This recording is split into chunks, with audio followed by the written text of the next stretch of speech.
Bienvenue à tous. Au Mali, la dissolution des organisations politiques est attaquée en justice. Des procédures judiciaires ont été initiées mercredi 21 mai par d'anciens responsables politiques de partis, aujourd'hui dissous. Objectif, contester précisément cette dissolution décrétée par les autorités maliennes de transition le 13 mai dernier. C'est l'ancien ministre et avocat Moutonga Tall qui endosse pour l'occasion le rôle d'avocat coordinateur qu'il a annoncé durant la nuit par communiqué. Une bataille judiciaire qui semble avoir peu de chances d'aboutir, mais que ses initiateurs jugent nécessaire et stratégique. Ils sont une dizaine d'anciens présidents et dirigeants de partis dissous à avoir déposé des recours de manière groupée, mais en leur nom propre, en tant que citoyens engagés. Pour ne pas s'exposer aux sanctions concourent tous ceux qui mèneraient des activités au nom des organisations politiques désormais interdites. Nous étions une centaine, confie l'un d'entre eux, mais nous avons réduit le nombre de requérants afin de constituer les dossiers dans les temps. Plusieurs procédures ont été lancées en parallèle devant les 6 tribunaux de grande instance du district de Bamako pour contester les effets de la dissolution des partis politiques, à savoir une atteinte grave à la liberté d'association, de réunion et au droit de participer à la vie publique.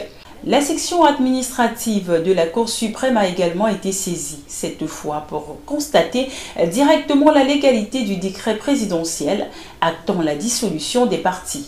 Les États-Unis ont annoncé des sanctions contre le Soudan après avoir déterminé que l'armée soudanaise avait utilisé des armes chimiques pendant la guerre civile en cours dans le pays. Les États-Unis ont déterminé en vertu de la loi de 1991 sur le contrôle des armes chimiques et biologiques et l'élimination des armes de guerre que le gouvernement du Soudan a utilisé des armes chimiques en 2024.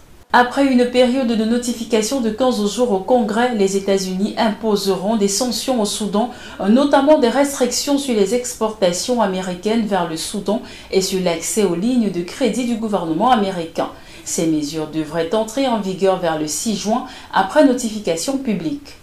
Les États-Unis ont également appelé le gouvernement soudanais à cesser toute utilisation d'armes chimiques et à respecter les obligations au titre de la Convention sur les armes chimiques. Un cap a peut-être été franchi dans les relations économiques entre la Côte d'Ivoire et les États-Unis.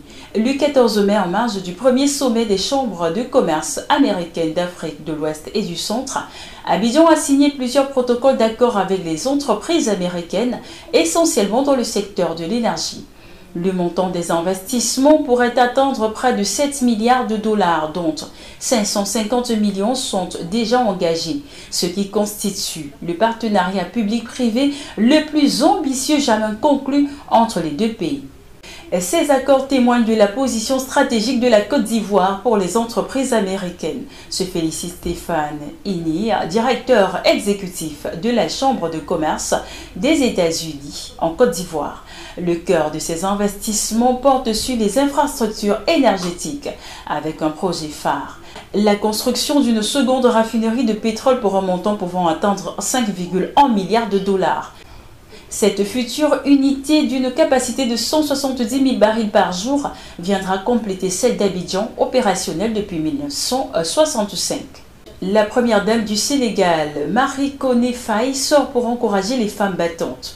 Elle s'est rendue dans plusieurs plantations tenues par des femmes et a échangé avec des groupes féminins actifs dans le secteur de l'agroalimentaire. Ces femmes courageuses pratiquent une agriculture saisonnière, alternant la culture du riz pendant l'hivernage avec le maraîchage durant la saison sèche. Leur engagement et leur capacité d'adaptation témoignent du rôle clé de ces femmes dans le développement local. La première dame a également visité le centre départemental d'assistance et de formation pour la femme, ainsi que le centre de formation professionnelle afin d'encourager et de soutenir les femmes engagées dans des filières porteuses, génératrices d'importantes opportunités économiques. C'est ici que s'achève cette édition de formation. Merci de l'avoir suivi.